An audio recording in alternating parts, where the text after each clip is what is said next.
All right, everybody. Bon après-midi, tout le monde. J'espère que vous avez eu un bon dîner avec certainement un bon présentateur. Et je vous remercie d'être ici parmi nous cet après-midi. Et j'aimerais reconnaître, avant de débuter la session, que on se joint ici aujourd'hui pour apprendre et partager et s'informer. Et on a le privilège d'être sur les territoires non cédés traditionnels des peuples Mi'kmaq. Alors, je suis très reconnaissante qu'on peut avoir cette session ensemble aujourd'hui. For those of you that don't know me, I'll be your moderator today. That's also a privilege to also be joined by some key guest speaker. We are, unfortunately, Scott will not be with us. So we're down one presentation, but that's okay because we will allow for more time for questions and more time to hear about our other guest speakers. So that is exciting. So again, for those of you that don't know me, Nadine Leblanc, I'm the Senior Vice President of CMHC, and I am responsible to advise Canadians, to advise government around housing, the urgency of setting good policy, and policy that does recognize our commitment around human-based rights to housing. And we also have inside of my team at CMHC data, research, and insight. And insight does include lived experience, and very, very critical to have lived experience inside of developing research as well as policy. And as it's probably, we're celebrating now maybe the fifth year of having a National Housing Strategy Act that does commit Canada for the progressive rights to housing. And so very excited about that. It is legislative, but now we have to put it into practice and implement that in every day in our policies, in our solutions. And CMHC is committed to that, but we have to do more. We have to do better. And we're actually here to learn about how folks like our guest speakers are actually doing this on the ground with communities, and I'm extremely excited to be learning from them. So, without further ado, I would like to introduce Alan Rissor-McDowell. I hope I'm pronouncing that okay. Alex is going to be giving us a session on how he's been implementing some of that rights to housing on the ground in Ottawa and Montreal as well. Alan is the Executive Director of Matthew House Ottawa. Et Alan est rejoint aujourd'hui par Joseph Achille Tidjou, spécialiste en prévention de l'itinérance à la Maison Père à Montréal. Alors, je leur lègue la parole.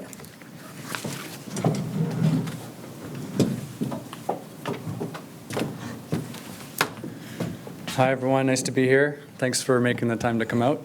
And for this session, Joseph and I are sort of sharing the slides, so we'll swap back and forth a little bit. Yeah, so first off, just for our session, we're specifically going to be talking about refugee claimants. So I'll leave this slide up for a minute for those of you who want to read, and I'll just maybe just really briefly say a little bit about Matthew House. It's not going to be the focus, but we have a furniture bank program in the city of Ottawa, and essentially that serves anyone in the community who's either newcomers, women fleeing violence, anyone who's been homeless, who has secured housing but doesn't have the funds to furnish their home. I'm not going to be talking about that, but many people, if you've heard of us, that program is actually more well known. The other program, our Refugee Services Program, specifically works with refugee claimants.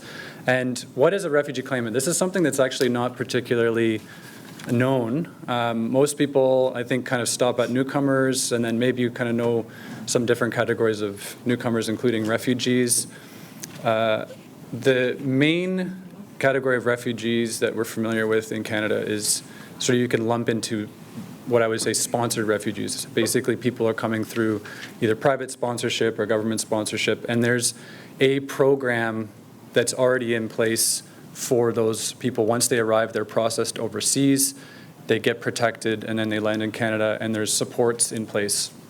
There's a whole other category, which there's a few different ways to get here, but essentially refugee claimants they're not yet protected, but they're making a claim for refugee status in Canada. And there is no program, there's no plan, and this is the group that we're going to be talking about for our session. So some of the challenges, just to sort of introduce this category, lack of settlement supports. The federal government has a lot of resources for refugees and newcomers when they're first arriving and settling in the country. There's specific exclusions for supporting refugee claimants. And so you have a very significant number of people arriving in the country, and there is no federal funding to support their settlement. A lot of refugee claimants arrive alone, or maybe with one other person, a family member. Many of them that we serve don't have anyone, they don't know anyone else. And so there's social isolation, there's no sort of network and connections. Sometimes that can be found quite quickly, which is great. Other times people end up being alone for quite a long time. And one of the main reasons for that is there's a very high risk of homelessness among newly arrived refugee claimants. And this kind of goes back to the general comment I made before about sort of no plan, no program. If you do not have, if someone's fleeing for their lives and they arrive in this country and there's no supports in place, there's no coordination, what happens? Right now we're in a situation where we don't have an answer to that question. And that's bad enough if you have hundreds of people, thousands of people arriving. I will just give you a little taste of the scope and scale that we're dealing with right now in this country. Last year, there were 92,000 and change refugee claimants who made a claim in Canada. Some of those could have arrived in 2021 and then made their claim in 2022, but it gives you a feel of the numbers. I think this year it's going to be over 120,000. Again, no plan, no coordination. What? Well, I don't want to laugh. This is not laughing because it's funny. I'm just shocked that we're at this place. You have 500, say, 1,000 people arriving in Canada as newcomers every year-ish. 120,000 of them this year are going to arrive and have no idea what to do and where to go. This is the situation we're in right now. I think in September, I just found out the stats were 15,000 refugee claimants. So yeah, it's probably closer to 130,000 this year, in fact. So this is sort of just an introduction to who we're talking about and the challenges that we're facing. Joseph and I will each talk about the work that our organizations are doing to actually specifically divert refugee claimants from homelessness. But the issue is a really significant one, and I think maybe I'll just name this on the front end. I think one of the real challenges that we're facing with right now is most levels of government, most people in the sector in homelessness work don't know who a refugee claimant is. That is a huge problem when you have 120,000 people arriving in the country every year. Some of them are going to have connections and they're going to be fine. They're going to have people to crash with initially and they're going to get on their way. But what we end up having often is that people get stuck in limbo. They end up in the shelter system. The shelters are needed. We know we need homeless shelters. This is not the place for a refugee claimant, I can assure you. And the big problem is they get stuck in limbo because if you're a refugee claimant, you need to get access to legal aid, a lawyer, you need to submit your claim. Once you have a basis of claim, you can apply for social assistance, you can apply for a work permit, you can then get a job. Within a short period of time, if you get the right direction, a refugee claimant can be well on their way to sustain themselves within a couple months. That's my intro. It seems long, but it'll make a lot more sense for the next few minutes when Joseph and I are talking, so come on up, Joseph.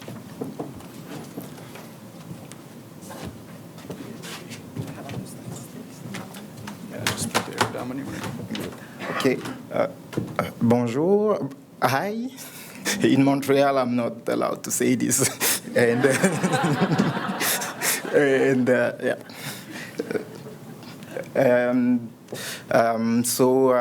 Honored to be here with you today. I started working in Maison du Père, I think it's since 2022, so that's 1 year and a half, and I'm currently working as a prevention caseworker, not specialist. I'm not specialist on anything, and I'm just a caseworker. And I previously worked at the shelter. I'm not supposed to say that word either, because our new approach at Maison du Père, we don't talk about shelter anymore, but about a referral center where we have to really act quick with the first-time participant that come to our door every day at 2 p.m. And I will allow myself to say one word that I worked before in the immigration field, and coming to Maison du Père, I didn't know that I will deal at all with immigration, and I was really on it on what not Matthew, Alan works on Matthew House, so I'm not the only one who used to call him Matthew. And yes, so I wasn't prepared, mentally myself to deal with immigration, but I had to, because migrants or refugee claimants specifically became our one of our targets. So Maison du Père exists since 50 years, for those who are not from Montreal, just to say. So the slide, it's La Maison du Père Continuum of Clinical Services. So as you can see, prevention, I'm a prevention caseworker. One thing is that even here in Halifax, I still get things from work in Montreal because we are accessible through our website, and people from the services, the social services, or even people themselves. Like I have an active case that's a lady that called me. Joseph, I'm in Montreal since yesterday, and I need your services. So we are accessible digitally. So the prevention, it's in one word to impede the people to come to our door at 2 p.m.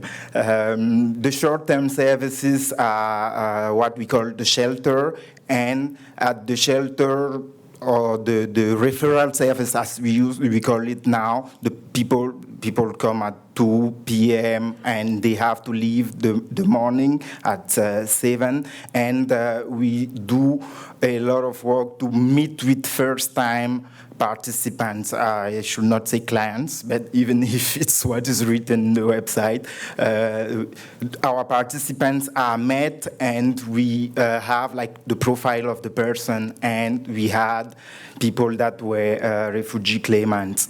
I will end saying that Maison du Père have like 475 other housing solutions going from mid-term, like 18 months, to permanent housing, including a private senior elderly home for people that were homeless in Montreal.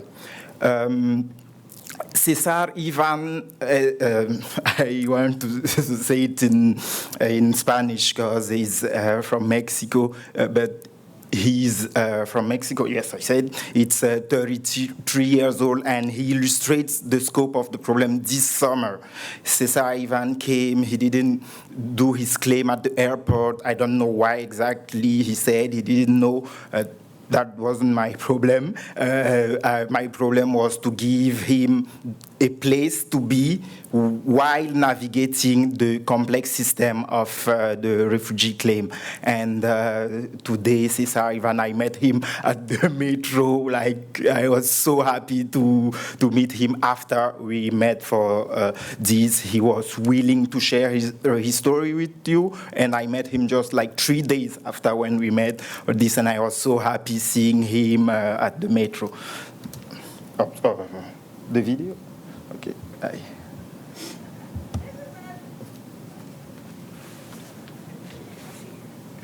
Can yeah. Oui, si on clique sur le... Oh. Maintenant, le son. Yeah. Le son. On entend pas? Il n'y a pas de son. OK. Are you able to output this sound? Non.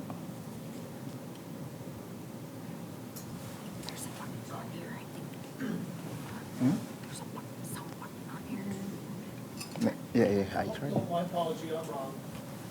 Okay. Dieron lo que es Okay. OK, on va essayer ça. Yeah.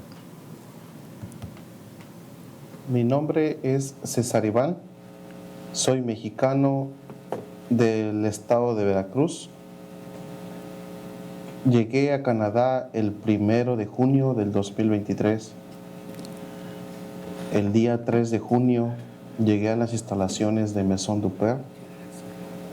Estuve aproximadamente un mes en estas instalaciones. En Maison du Père me dieron lo que es un lugar para donde descansar, comida, aseo, ropa, calzado.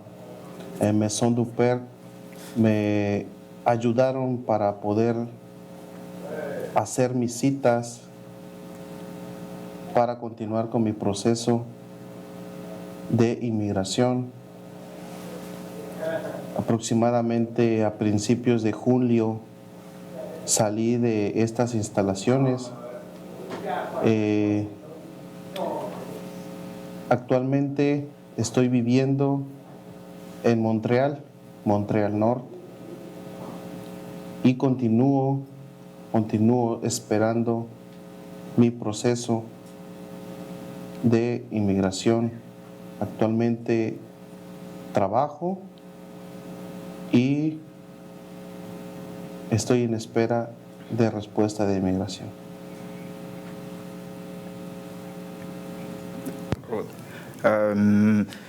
It takes at least, I think, 2 years, 2 to 3 years for a refugee, an asylum claim, to go up to a hearing.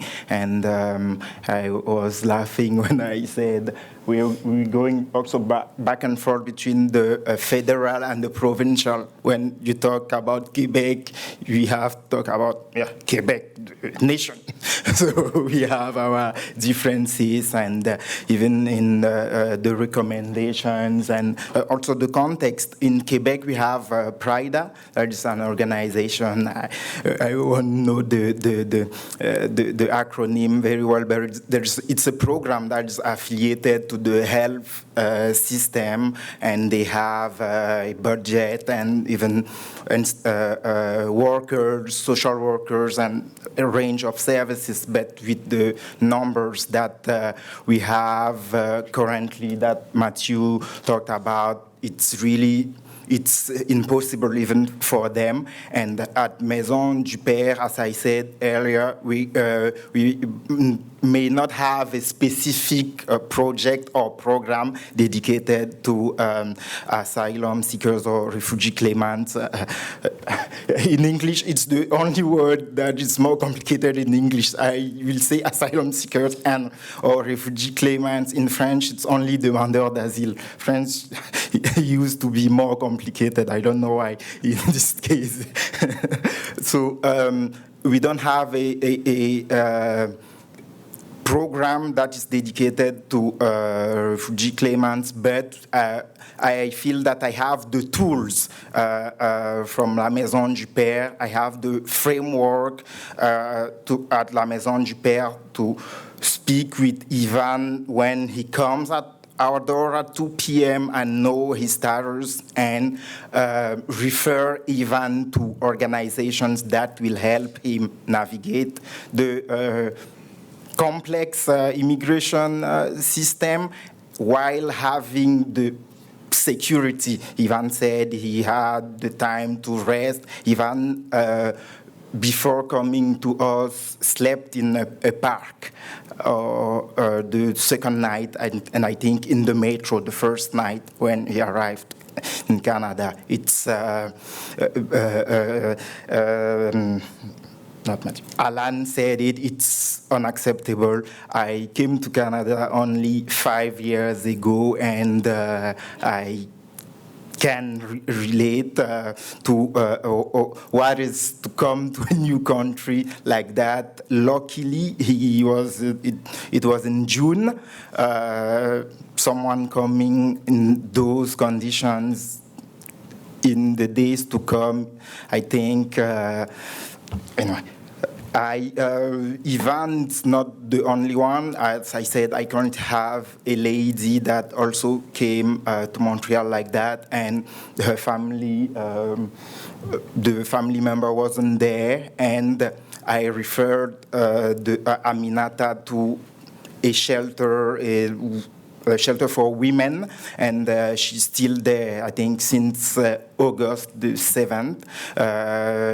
Her claim was really difficult, and she just submitted her claim, I think, on the 24th of October, and she's still in a homeless shelter. I think the best lessons themselves, you know, Aminata, when she talks to me, she's full of energy, she's motivated. Every small step means something for her, because she didn't. It's, anyway, let's skip that.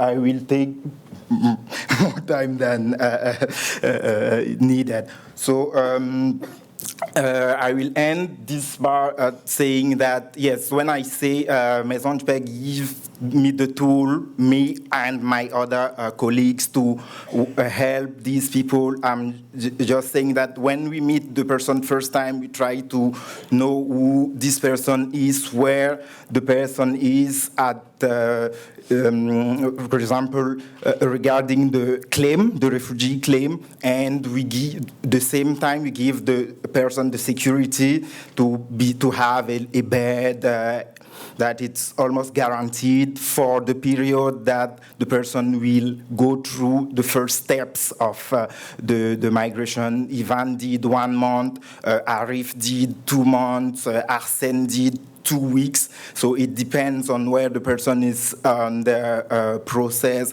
Sometimes we receive the person at the 3rd day in Canada. Sometimes it's some people were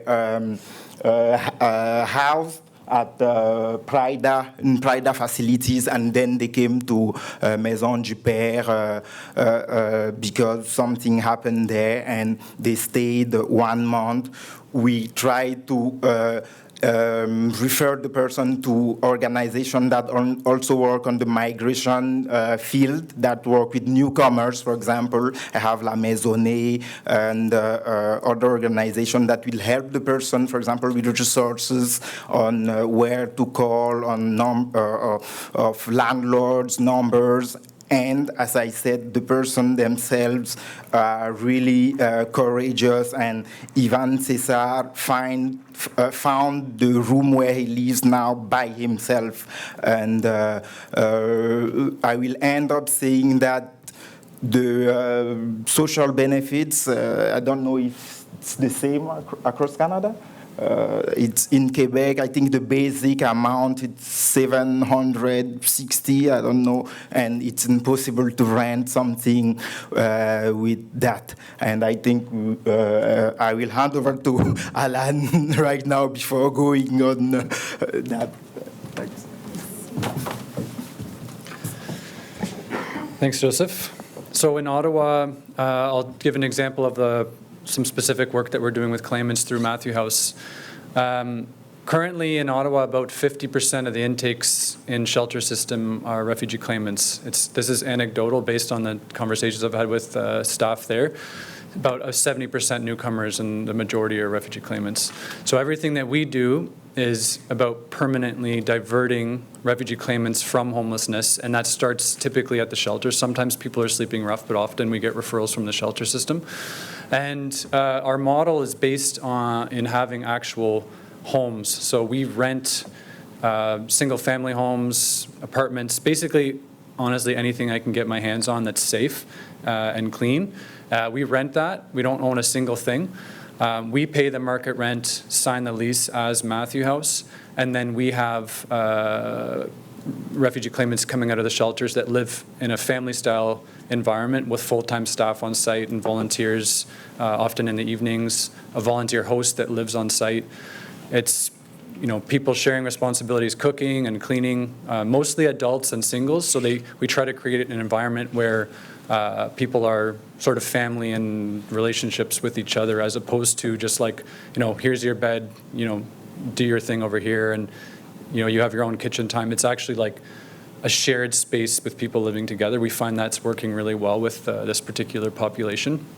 And then the staff on site provide all of the specifics in terms of settlement support that refugee claimants need, and or referrals to the community for pieces that we can get access to. So for example, like language training, or once someone has got a work permit, then they're going to want to get some employment supports, build their resume, finding a job, access to health.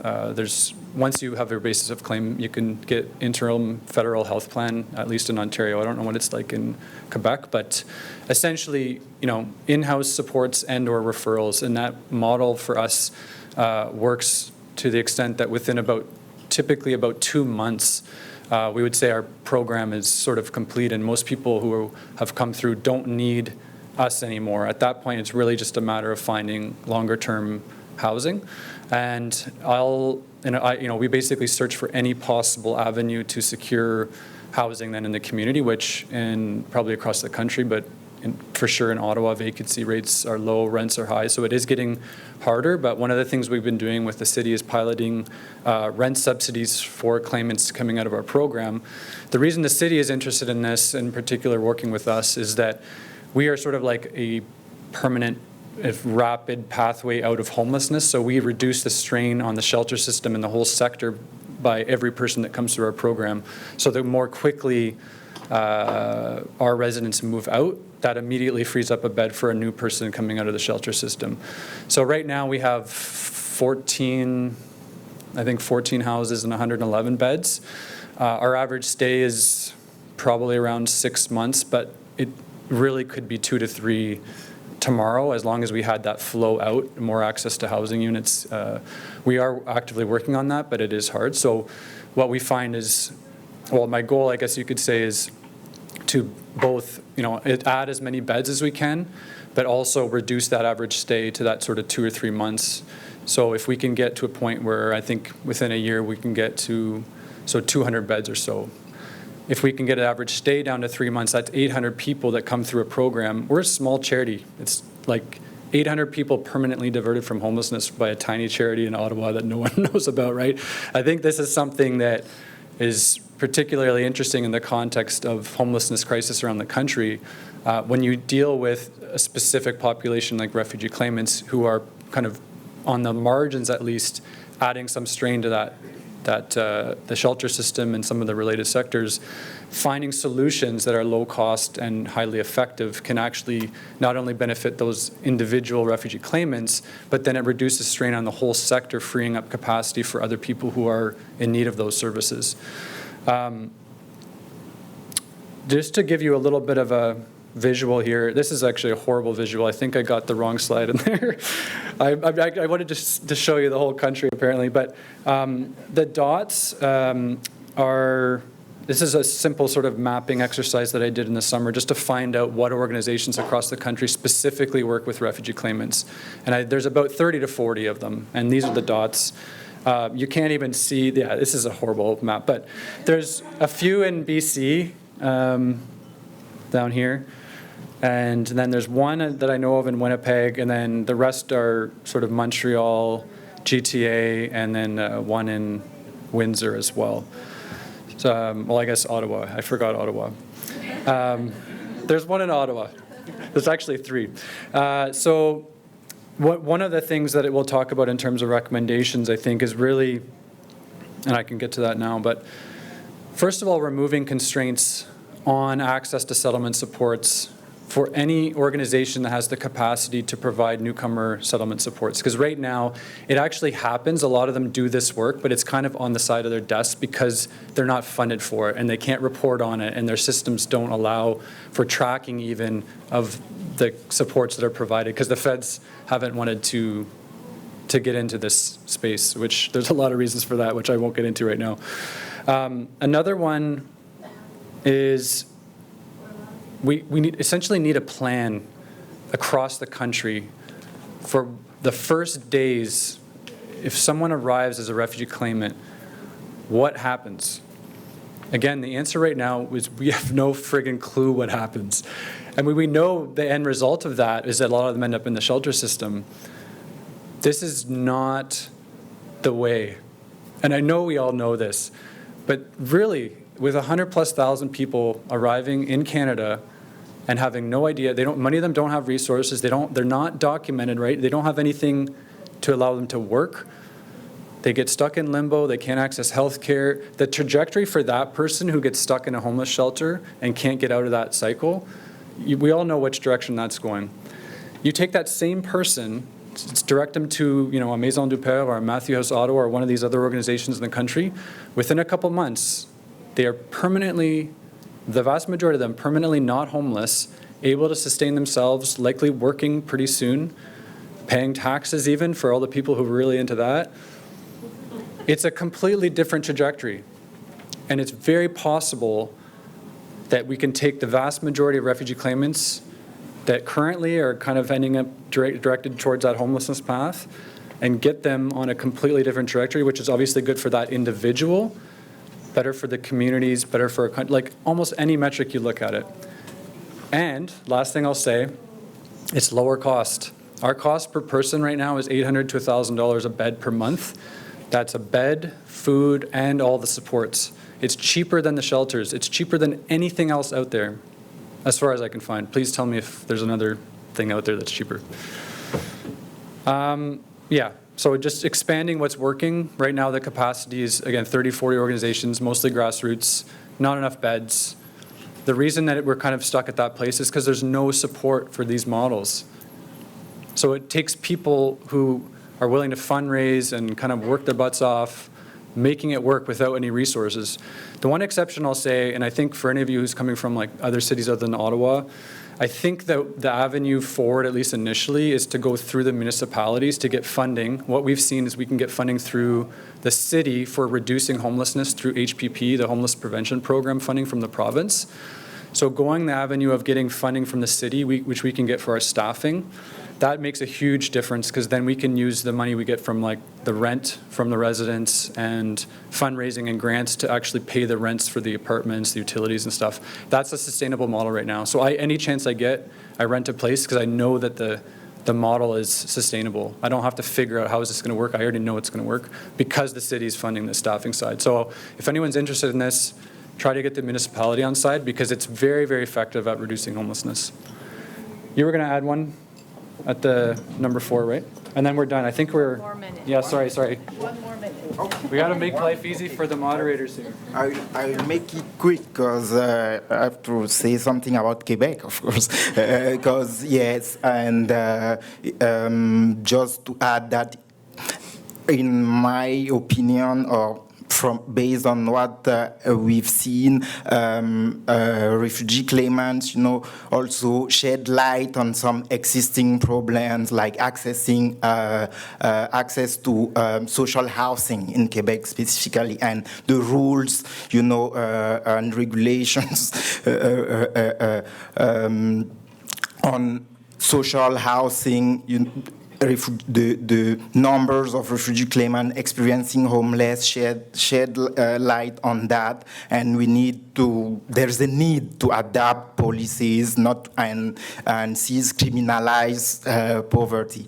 And the last thing will be, that's what my coordinator told me to say, that the only option now for refugee claimants, they are condemned to homelessness because there is no adapted policy to welcome to welcome these people in Canada. Thank you.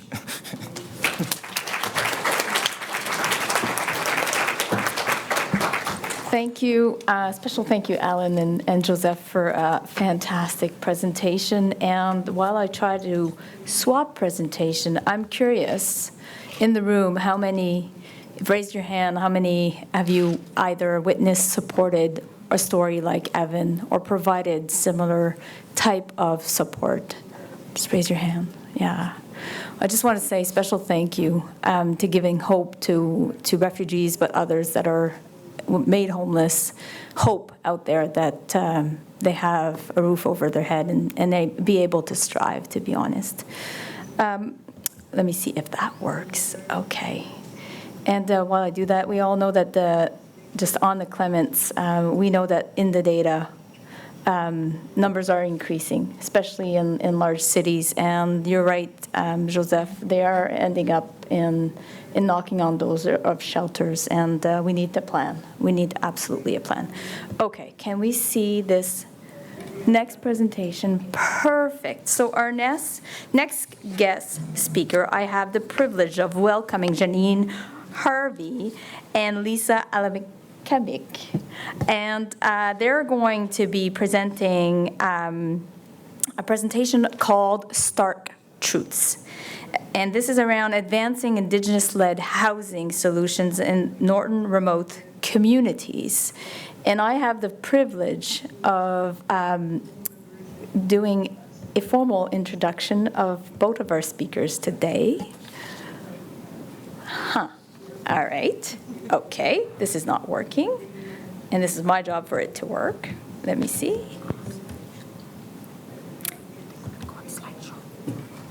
Uh-huh.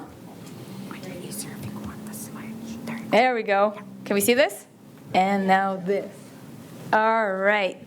And so Janine RV is a Ninook leader from Aluk-Katak, Northwest Territory. She is passionate about her culture and strong believer in decolonizing the work she and other Inuit do today to better help their people.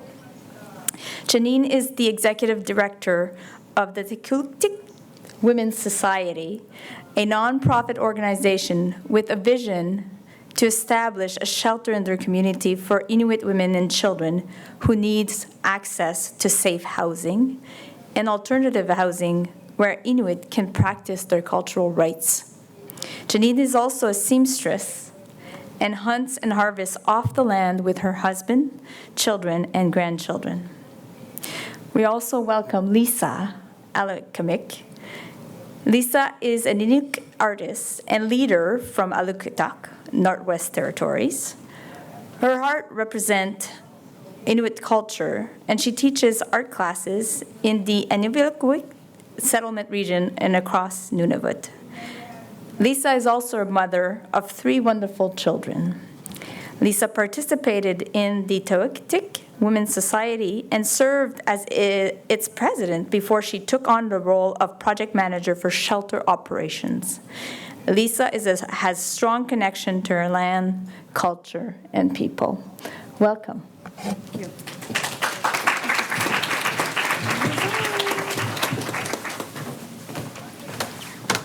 Way to go on your pronunciation. I'll get that. It's kind of like a tongue twister. Anyways, first and foremost, hi, I'm Lisa. I feel very honored to be here, and thank you for showing up here for our presentation. I'm very excited to share with you some of the work me and my friend conducted in Ulukaktok and around NWT. So a little bit of background. So last year we conducted interviews within 3 communities. We traveled to Inuvik, Yellowknife, and also in Ulukaktok, where we're both from. We conducted culturally appropriate interviews in the community. We gathering like stories and first-hand experiences of what it's like trying to find affordable, safe, and secure housing in the North. So we're very, very interested in participating and conducting this project that we did, because we see the homelessness in our community, even in the high Arctic and small remote communities where everyone's family, we still see homelessness. So we conducted about 60 interviews about people's housing experience in 3 communities across the NWT. The surveys were written in plain context, no crazy big words literature. We wanted everybody to feel comfortable and, not challenged. They were also given the option to conduct or participate in their surveys through Messenger on Facebook or, through email. We just created that opportunity for them to really engage and value their opinion and, be heard. In doing so, we held in-person community meetings, and like you see in this picture here, we invited everyone, where we did culturally appropriate elements like sewing, just everyday things you do in a small community, unite together. So there was no pressure to feel like, it's hard enough to talk about homelessness, yet alone, So we did create that safe space in doing so. In doing that, there's years of trust, and there's relationship building, understanding, feeling connected. Those were the foundations of what made the community members so receptive to our efforts to gather this information. And these housing conversations were approached with sensitivity, confidentiality, definite patience, sincerity, and respect, because these are our people. And you can see here how we all come together. Although it was important for us to know more about each other to build this connection, we didn't formally collect any identifying information when people were interviewed, so they were not afraid to share the sensitive information. So we really valued their confidentiality and just being anonymous. During these interviews, people use words like relief. There's somebody notices them. We're surfacing reality of being in this homelessness. And it's true. And there's definite compassion there, and there was no shame, because, we're all here to be heard, really. So in doing so, we did find that there was definite challenges. Like in everyday life, there's challenges, right? If we did do this project again in the future, we would definitely plan our budget around the high cost of living, because, it is what it is, inflation. The cost of travel is very expensive, fuel, food, the rising costs in food. There was so much interest in participants around our research. People wanted to participate. They want to be heard. We were also able to create partnerships with local organizations, and we're able to share funding to provide like gift cards and door prizes, and they provided us free space. You know, if it's going to benefit the community, then they would like waive fees for us to gather and do so. It really showed how much of an impact our work was able to have on our community. We see firsthand that our people and our neighboring friends and surrounding communities experience dire predicaments due to having no space to call home.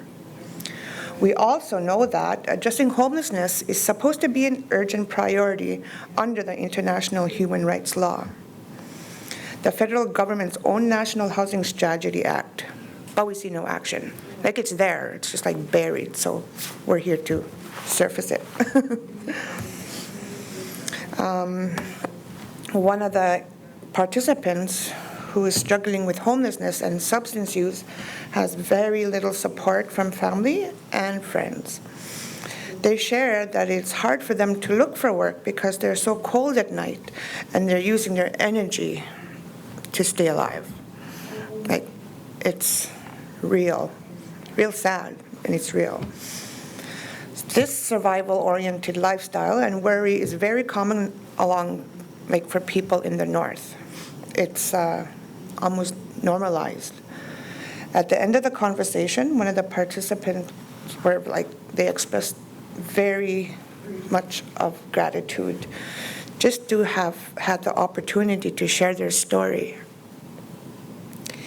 He stated that he is grateful when he does get a bed, and he feels sorry for some of his friends that may not have a bed that night.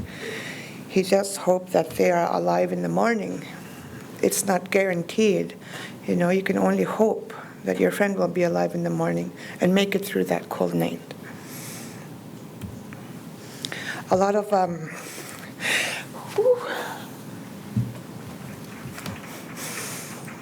this is a hard screen to share. A lot of people express having no help or support and no options for housing. They believe that overcrowding in shelters contributed to their losses of life because they don't have places to live. I said I was not going to cry.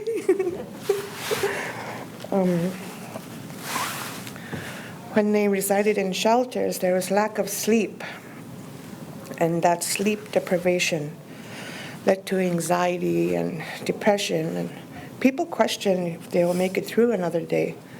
This worry often leads people to cope with their homelessness and turn to substance abuse. So there is transitional housing. In transitional housing, it was indicated by residents that they are not allowed to have family visit them.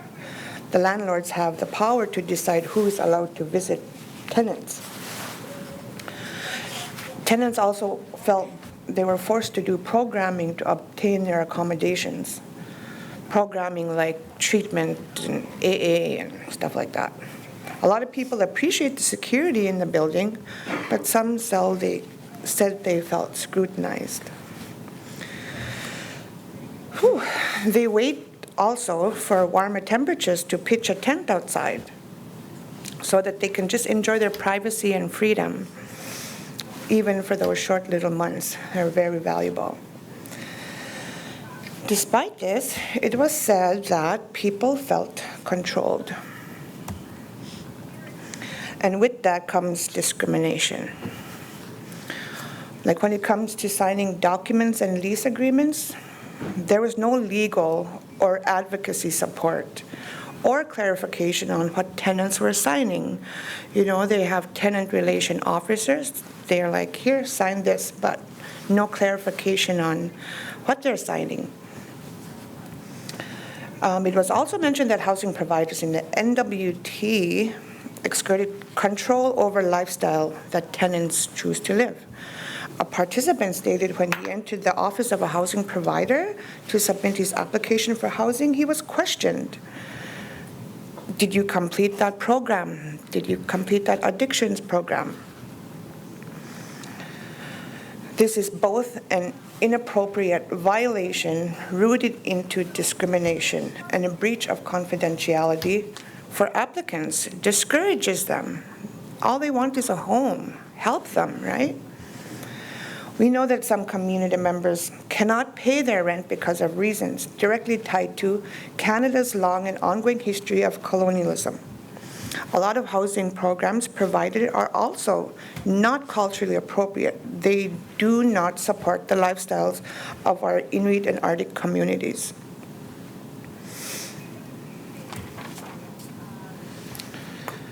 Oh, I love this picture. They're all my nieces and nephews. A high number of participants also stated that they're very stressful to have rent payments amount overdue or outstanding. It was identified that people feel fear on a day-to-day basis, and that mindset led to a persuasive fear of being evicted with short notice. With that also comes worry of their children being apprehended by social services because of not being able to obtain a secure home. Our people are left with little to no support when it comes to funding opportunities that will help to alleviate or support their, try to clear their arrears, I guess. Today, there are people still being evicted because they have not paid their power on time. That is an example of lack of support to prevent evictions. This is Queen's Bay in Ulukaktok. It's very pretty. I miss it. People do not want to talk about housing in the north, but they do want to feel safe. They want merely to feel like they're treated fairly and to feel comfortable in the place that they call home. One of the participants in the survey indicated safe housing, like what does it mean?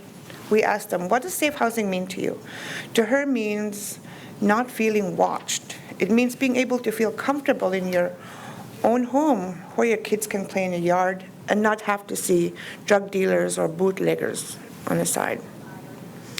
Another individual stated that she was abused for years by her common-law partner and her home was badly damaged. When she called RCMP, her partner was arrested and charged, but her kids were taken away by the authorities and she was also evicted from her unit. So in small communities with no road access, living is very complex. We live in a very cold climate where communities don't have trees for firewood and live in cabins at like minus 50. I think we're being nice when we put minus 45. People have no access to basic necessities like laundry or power.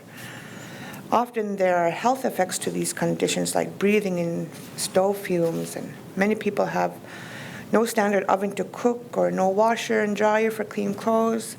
This makes for a very challenging lifestyle and leaves people with little or no hope for the future.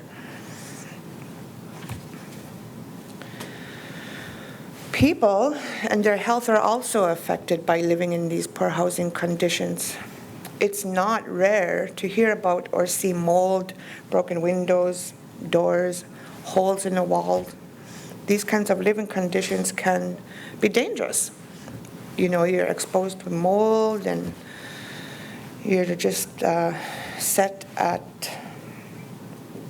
risking your health, really. And on the right here, it's just some facts there under the international human rights law. Equality, non-discrimination, and access to justice are core of the right to adequate housing, as well as 7 components. 1, legal security of tenure.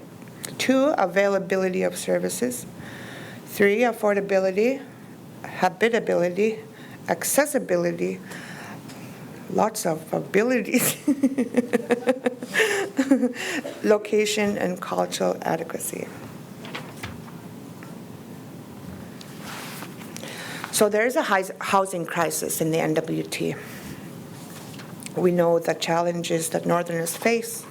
There must be effort to work together and create solutions. It's time to collaborate and work as partners to end homelessness. And it can happen. There are people with lived and living experiences of homelessness and deeply inadequate housing who say, enough talking. It's time to see some action on what our government has been promising us for years. We are ready to sit at the table for negotiations, and we're ready to help our people. Working together is crucial in creating adequate, culturally appropriate, safe housing in the North. And everyone deserves housing. Thank you.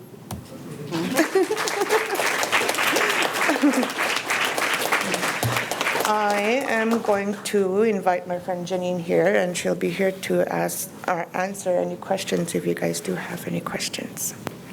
Thanks again.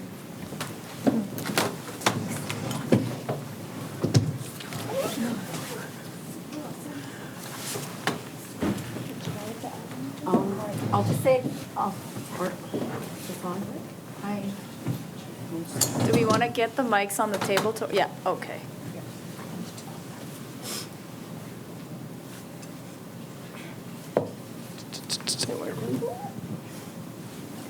hi. Maybe we're going to give you another mic. Maybe you want, yeah. Okay, it's just a quick thank you and where the link is at. Hi, everyone. Thank you for coming and listening to that amazing presentation my friend Lisa did. I just would like to say thank you to some of the people who made this happen and for the funding opportunity from the Catherine Donnelly Foundation. I'd like to say thank you to the Right to Housing Network, the Housing First program in Yellowknife, the Hilkdid Women's Society, all the individual people and the participants from Ulukakdok, Inuvik, and Yellowknife. This would never happen without everybody's great teamwork. During this time of this project, I can say I worked from home and with 60 gigabytes and $1,000 a month for internet. I'm really thankful for the Right to Housing that supported this work and was really culturally appropriate. And thank you for taking the time to learn our culture and learn about our people. There is a link on the National Right to Housing website at www.housingrights.ca if you'd like a copy of the presentation or you'd like to read it or take it for yourself and just have more information. So thank you for listening, and if you have any questions, I'd be happy to answer.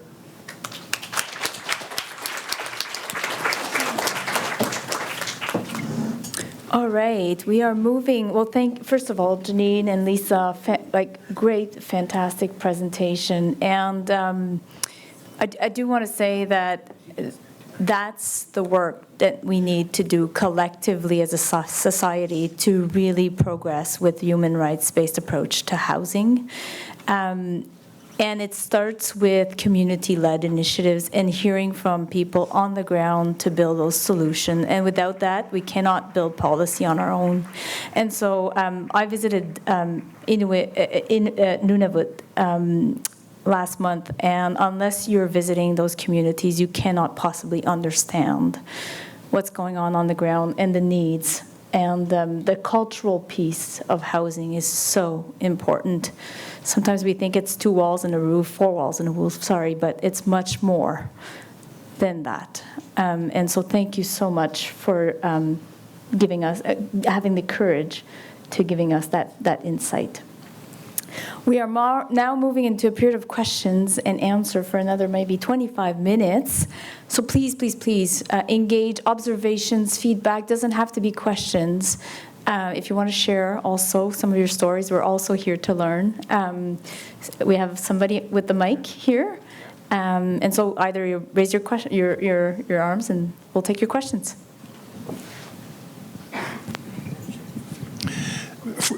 Hello? Oh, it works. Good. Sorry.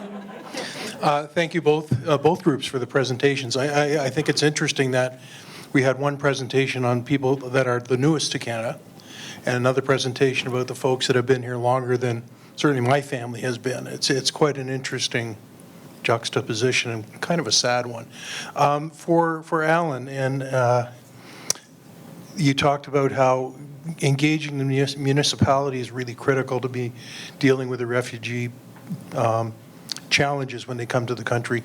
I'm from just north of Toronto, and you may or may not know that Olivia Chow has decided that a lot of the funding at the municipality will be directed directly at new refugees coming into Toronto.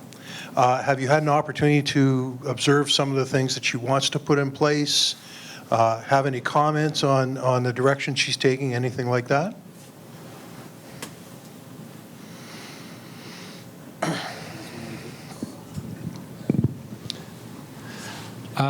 I am somewhat familiar.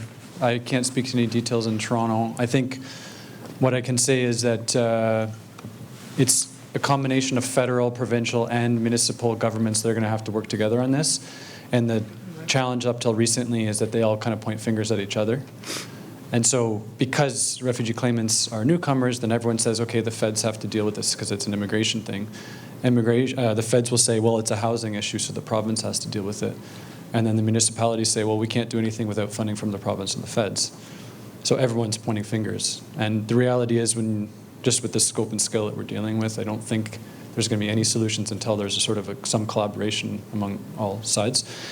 I have been working for years trying to communicate with the federal government, especially via RCC and a little bit on the housing side, to say, you need to take leadership on this, because I think it is a national issue. Regardless of whether it's immigration or not, it's a national issue that we have to face. I have not had any success, and I don't want to, this is not me sort of taking credit for seeing something that was coming, but it was just so obvious that with the trends, the number of arrivals, probably 2 or 3 years ago, I started having conversations with the federal government saying, we're going to have a major problem here unless we really get on top of this. And sadly, 2-3 years later, we have a major problem that we haven't got on top of yet. I think the benefit, coming back to the municipality, is that if they complain enough and make the feds in the province look bad, eventually that can actually lead to some pretty significant action. And so what we saw in Toronto was, there was a $200 million sort of commitment from the feds for specifically dealing with newcomers and homelessness. Toronto got sort of committed, I think, $96 million up front, and that's sort of the money that they're talking about using in that. But a lot of that's sort of like these weird political games, right? And I think in the end we actually have to move beyond weird games politically and actually say, okay, what are we going to do as a country facing this challenge of a lot of people that are arriving? We don't know how to welcome and support them. So until that happens, I don't think we're going to have a lot of success, because it's just these weird little back and forth politically. So I think that's happening, but the reality is, if that's what gets the feds and the province to come to the table, then so be it. So it's a bit of a non-answer, but kind of getting at some of your question there. I was hoping for something more positive, but yeah, that may unfortunately make sense. And just one more, I had the pleasure of having lunch with Lisa, and my daughter is actually living in Iqaluit. Nunavut has been for quite a number of years now, and she's seen firsthand a lot of the challenges that you were showing us today. And I guess one of the things that she and I have talked about in relation to homelessness is exactly the cultural piece that you spoke about, and how some of the individuals in Nunavut certainly are individuals that are nomadic more than just being used to living in one space and all those types of things. And I was wondering if there were sort of any ideas or hints from your perspectives culturally around how those types of dynamics can be managed in a solution to homelessness.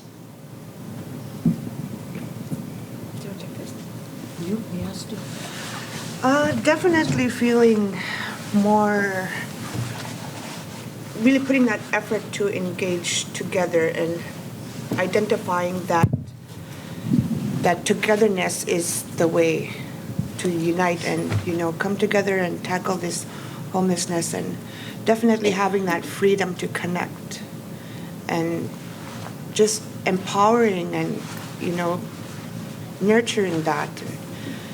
Really surfacing it, because it's been quiet and people are burdened often by the truth, and it's out of their hands, really. So really coming together and uniting and empowering that and being heard. Thank you. You're welcome.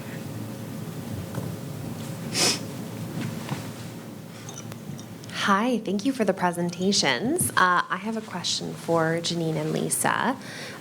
So much of your presentation today focused a lot on the process, the cultural appropriateness piece, but I happen to know that the report also has some really juicy recommendations in it, in particular for the federal housing advocate to consider. And I wonder if you wanted any time to speak to some of those really strong recommendations that came out of the process, any of your big findings in the report.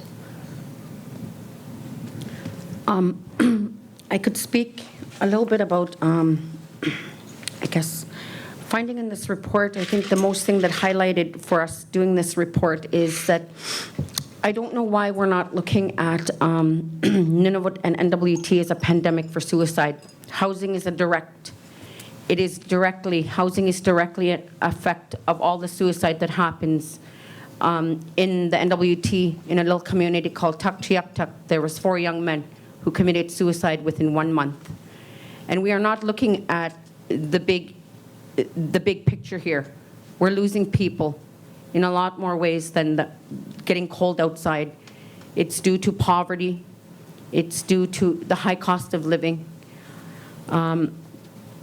So if I'm going to say with these recommendations is that we need to look deeper into this, that we need to look at the bigger picture. We need to do more research, and we need more funding to do research in other communities. And we need to see the money coming into the NWT and Nunavut. We need that funding so that we could start looking at solutions and making sure that we are supporting these solutions, because majority of these solutions need funding to happen. So if we could secure funding for the Northwest Territories and Nunavut, we would have better outcomes and safer programs. When we did these interviews, a lot of people said, we are tired of the government coming to our communities and doing research, and then we get penalized for these answers we're giving and having no translators. We made sure we had translators that spoke Inuit Naktun at the table. So when we're talking about doing this work, our Inuit people are capable of doing this work. So we need to start bringing the funding into the small communities with no road access, create housing, and all the solutions are there. They've been there for at least more than a decade, but there's no action from the government. So we'll sit here and we'll keep advocating for our people and keep advocating for more money so that we could have more surveys and make sure that we're supporting our people and try and stop and try and help the high suicide rates that are happening. But if we look at it from that lens, that we are losing people because of this, there was a young man 3 years ago who committed suicide, and he said he's tired of being hungry, and he's tired of living in poverty, and he's tired of having no home. So this is happening, and if we could collect these stories and we could talk to people and we could advocate to the government, these changes would happen. But we need funding to do this. Juana. I just had a comment, but it was in relation to Alan and Joseph's presentation. I think the work that you're doing is absolutely amazing and incredible. I myself had the experience of being able to see a refugee family and connect with them. A couple of years ago, they left their country because of persecution. Parts of their family members were murdered and killed because of their religion. So I saw the difficulty of them just trying to be able to provide stability for their 2 young children who basically just got taken from a home and what culture that they knew.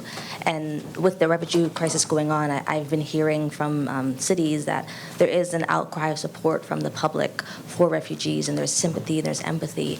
And I just, that's wonderful and amazing, and it's great, but I also wonder where that is for those who have been living in homelessness. Where is that sympathy and empathy from the public as well? Because I feel like these are issues that we need funding for, support to solve 100%. But I feel like when it comes to people living in homelessness, they really feel, based on the conversations I got to have with amazing people, just isolated. Like no one wants to hear their stories, that they're not important, that they don't deserve the right to housing as well. And so I feel like this is an issue that needs to be addressed at both levels, because both groups need support, both groups need funding, both groups need to be able to know that the public, the federal government, all levels of government are working hard to address this issue. So I just question where that support is from the public as well, because there is a difference between those two groups and the kind of conversations that people are having about those two groups. And I just feel like that also has to be addressed in the issue as well. Thanks so much.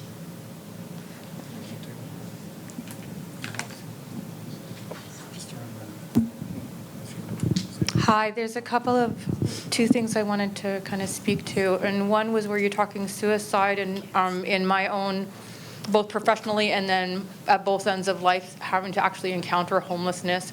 But then in my professional life, over 20 years working with high-risk teens and adults out of the GTA and so on. And before you even get to suicide, part of my job and part of my personal experiences have been looking at the impact of the neuropsychological, developmental, and social impact of the traumas that happen before the people even get to suicide, where they're having the betrayal trauma. They have PTSD or CPTSD traumas that also feed the addictions. Almost all addictions are buried in trauma.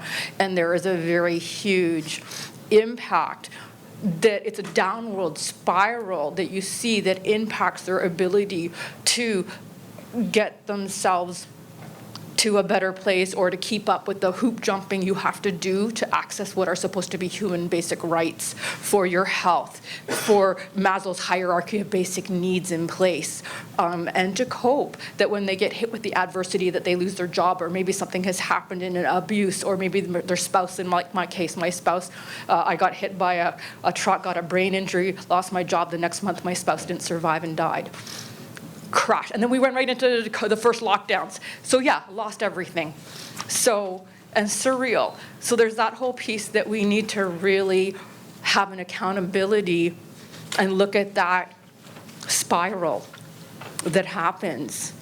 And then also the difference between anxiety versus trauma, because one of the keynote speakers spoke about, well, you got to pick yourself up and you're this and that. But the thing is, with trauma, you've been through it, so you know it's a real thing. So your brain, your systems, your hormones, everything is reacting. And in the work I did, there was that piece that it's very hard for people to cognize, to think, when your emotions and your systems and your survival instincts and the other part of the brain, not the thinking part of the brain, get an override, emotion before cognition. So there's that whole piece, and it impacts health conditions. It impacts ability to think and keep up, to sleep, the insomnia you spoke of.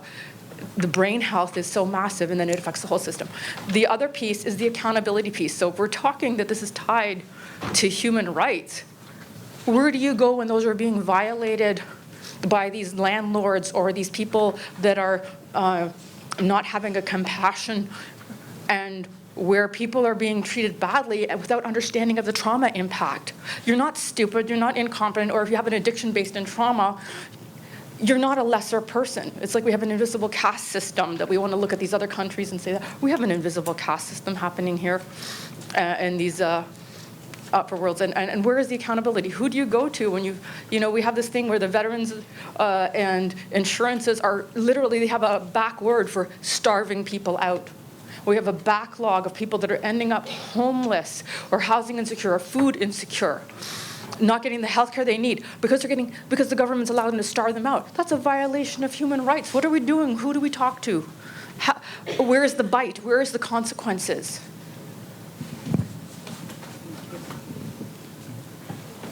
Thank you so much for sharing that. I just wanted to see if any of our panelists wanted to either react or offer some feedback to that, and also to the first observation that was posed.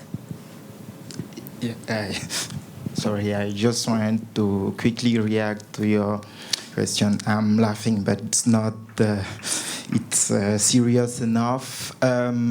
Yes, we are talking about marginalized group. That's why I ended up talking about using strong words like criminalization of poverty.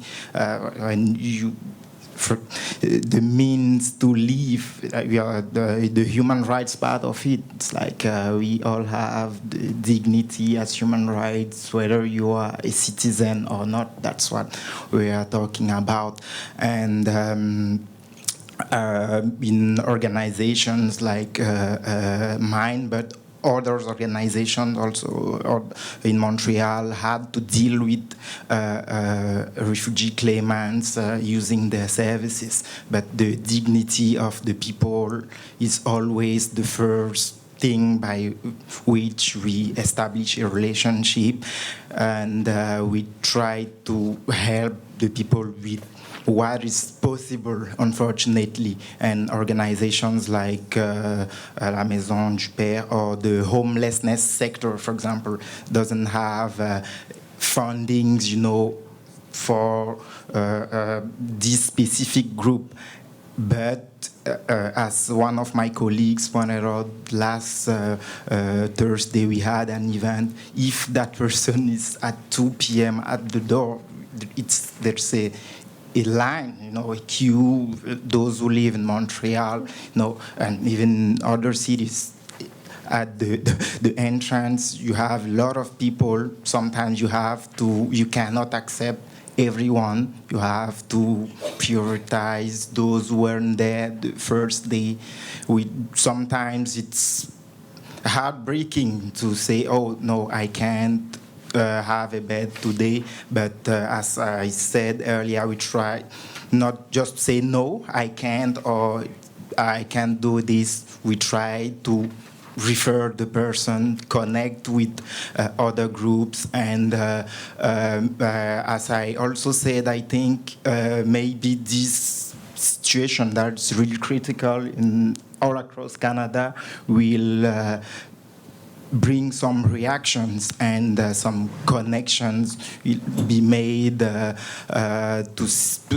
see or to establish that people people in living homelessness, they have their human rights have to be guaranteed, the right to housing. And that's where I want to talk to Nadine. The national housing strategy, I think it's a good step, but we have some adjustment that need to be made, just to say the least. But something else you said just talking through the money and the priority and the need, but somehow we have federal funding to medically assist suicide. And now we have these people that are saying, I'm so homeless, I can't afford my medical care, I don't want to be a burden. Fine. What else am I going to do? How do we have funding for that? Breaking my heart and mind.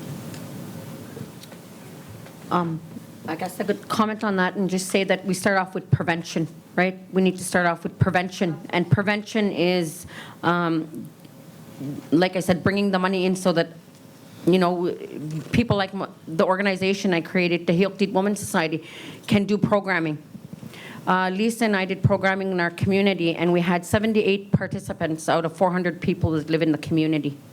87 people who came up. And if we could commit to holding culturally appropriate programs, on-the-land healing programs, run by our own people, and not used as statistics and just used the way we need to do our programming and the way we want to do things.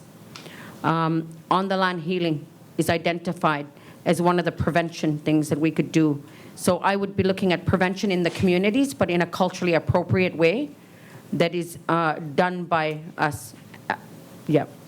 So I would say that's the key right there, is prevention and making sure that we had advocacy for people who are facing evictions, alternative housing. We always talk about alternative housing, culturally appropriate housing, safe housing, adequate housing. How do we make that happen? Is that we need to have, the Homelessness Women's Society eventually wants to become a landlord. And we want to make sure that in communities, we have alternative housing. Right now, we only have one landlord in most communities, which is Nunavut Housing and NWT Housing, in these communities with no road access. We don't have material to fix our homes, to make sure and to maintain them. So how do we do that? We create alternative housing for people. So if they are facing eviction from the, you see their policies and procedures. They're not tenant friendly. These policies and procedures are for that NWT housing. Used to be a corporation. A corporation is to make money and to take as much money as you can into that corporation. And how do we stop those from happening now? How do we? Yeah, so how do we make change in those? And that change, it's really hard to change policies and procedures because we don't have enough people. We don't have enough Inuit people and people from the Nunavut and NWT sitting at these tables who make changes. Our people have been absent from the government table because we're not invited, or the cost is too much to get us to the table. So government people are making decisions for our Inuit people that are not culturally appropriate, but yet we have to follow these rules. So things need to change where we're at the table and we're actually being heard and we're actually getting the funding to do this work and getting the funding to people who want to create alternative housing in the North.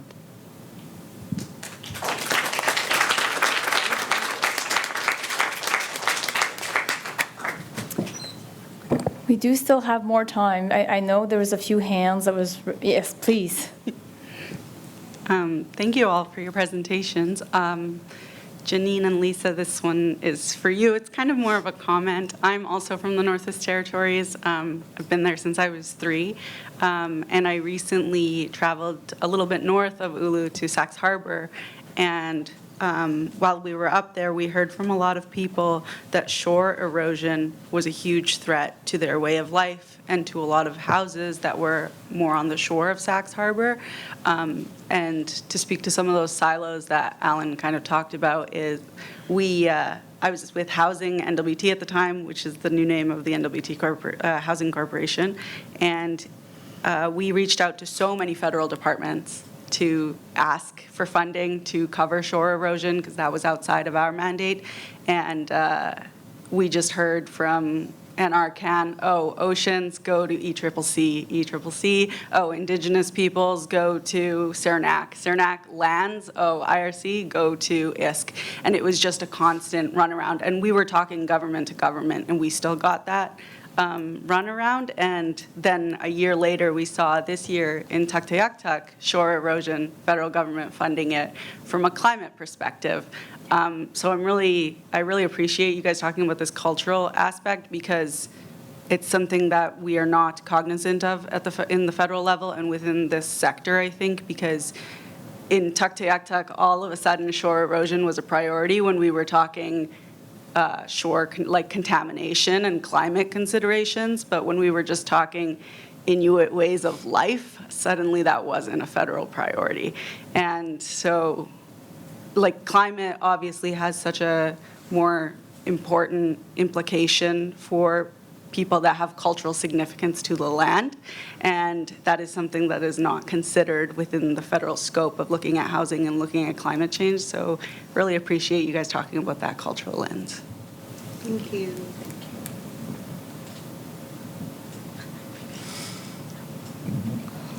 So I would like to say thank you to everyone standing in front.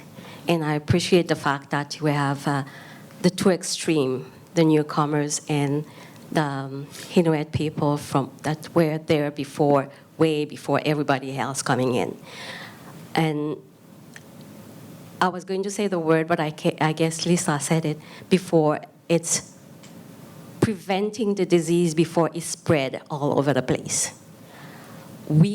As this lady in front of me mentioned before, she had everything before. She was managing her life. Something happened, and then she lost everything. So how could we prevent people like that to fall into what we call today homeless? Because she has the degrees, she has the education, she has everything. So how can we prevent that? At the same time, I have the question for the immigration part. In the immigration system, people abroad receive some kind of message saying that everything is possible in Canada. Everything is beautiful. So please come in. But as soon as they come in, they realize excuse me, the expression, it's freaking cold. And you don't have a place to live. You end up in a shelter, in a refuge. The thing is, yes, it's true, you have a roof over your head, but there's all kind of stimulants around you who's going to make it very hard for you to adjust. So how could we prevent all that to make sure that, for the future, this disease that's starting, like we just wake up to see that it's real, how can we prevent it for the future, for our future generation?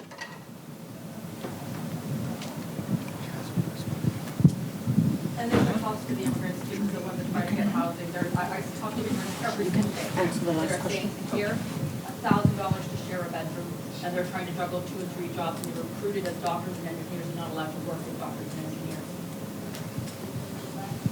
They won't have, or somewhere else. I can't address the cold problem, but on the prevention side for refugee claimants, I think I would propose models like that are already effective for getting people started, because I think we already, like some organizations that have done this have done it for 3 decades, and we know it works. It's very low cost. The outcomes are there. It's not going to perfectly give someone the smooth path for everyone who comes in, but I think it gives people the best chance of success when they first arrive in Canada and long term. So I don't want to oversimplify it, but I think that's what I would look to, like models like ours, and I think Maison du Père as well, and there's 30 or 40 others. The challenge right now is there's just not enough capacity in those organizations to support and provide that welcome for refugee claimants when they first arrive. I think there's probably 1,000 beds right now, maybe 1,500. That's not even close to sufficient. And so then we have people ending up in the shelter system.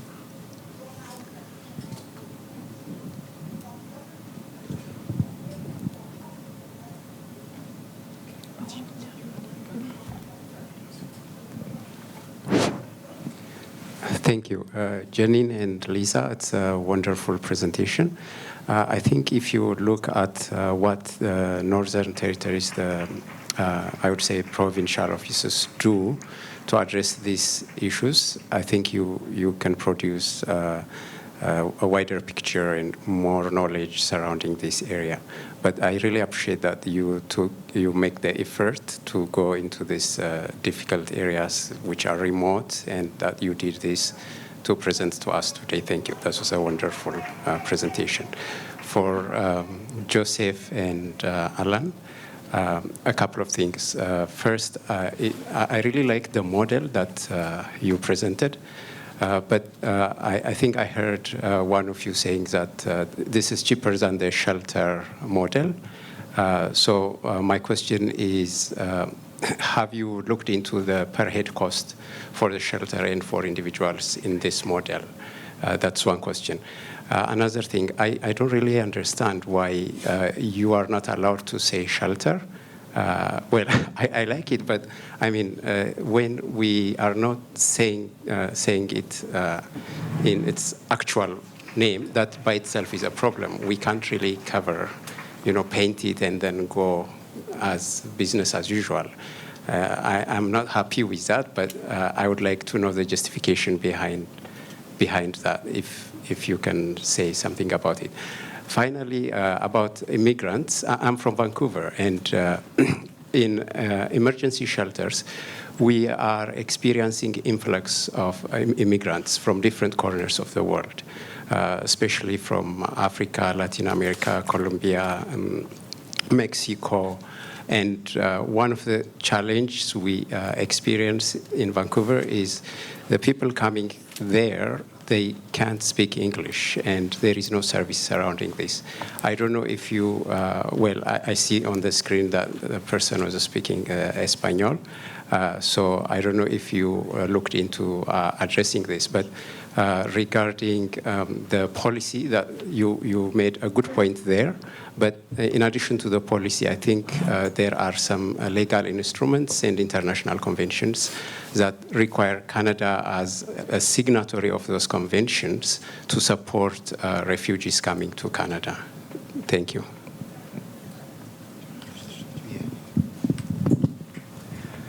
thank you for your questions. For the shelter one, it's a bad joke, a joke that turned bad in English because it's not my first language. And we don't, at Maison du Père, we don't talk about shelter anymore, that word.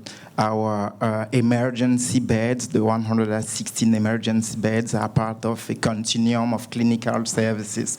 In one word, the person can access our services through our emergency beds, but we will work to refer the person to the right services given their needs. We will assess the needs quickly to move the person to the appropriate services. That's why, but to say the word, how it's spelled in French and English have been so long. That's why I said shelter, because I don't have, in French, I cannot say shelter in front of my boss. You say, no, it's the center, the referral center. So we, when we welcome people, we try to refer them very quickly. Yes? My name's Dwayne. I'm the coordinator of Joseph. I'll try to explain a bit better. Because, as Joseph said, it's really a language. It's a language thing. In French, we don't say shelter. We say it was used in the past. We would say in refuge, and refuge d'urgence. The connotation of shelter kind of gives a nice word to a bad situation and stuff. We're saying shelters, emergency beds shouldn't exist. Everybody should have a home. So we want to say emergency beds to make sure that people understand what it is. It's not a shelter and stuff. And even though we give the best quality of care, we welcome people with dignity, we don't want it to be held that people that don't understand homelessness very nice say, oh, we take care of it, they're sheltered and stuff. No, they're in emergency beds. We need to work better at it. And so. Thank you. And we are at time, but I do wanted to say, correct, shelters are not the solutions. We need housing for everybody in Canada. And I think some of you heard the minister yesterday. It is inadequate, inappropriate, and surreal that a country like Canada cannot have housing for every people in this country. And so takeaways today, and I wanted to say thank you for our panelists, Janine, Lisa, Alan, and Joseph, but as well as all of you that has spoken up today and provided some really profound feedback that we need to find solutions for. And as a person of privilege here, definitely try to enhance and seek additional funding, remove barriers. And as I mentioned, it is not about, it is to start, of course, 4 houses and shelter, and a roof, but it is more than that. It is about getting the solutions to communities, getting additional funding to the communities, and more around health and human rights to housing and culturally adequate for our people that are in need right now. And so thank you so much for sharing all of that today with me and with each other. And that's why we're here, to build solutions together. And I heard accountability and measurement, so thank you for that. Alors, un grand merci. J'aimerais remercier en fait aussi l'Alliance canadienne pour mettre fin à l'itinérance. C'est grâce à eux qu'on est tous ici aujourd'hui, donc un gros merci. Et j'aimerais noter que les vidéos, la session a été enregistrée, donc va être disponible sur le site web très bientôt. Je vous souhaite une belle fin de conférence. Merci beaucoup.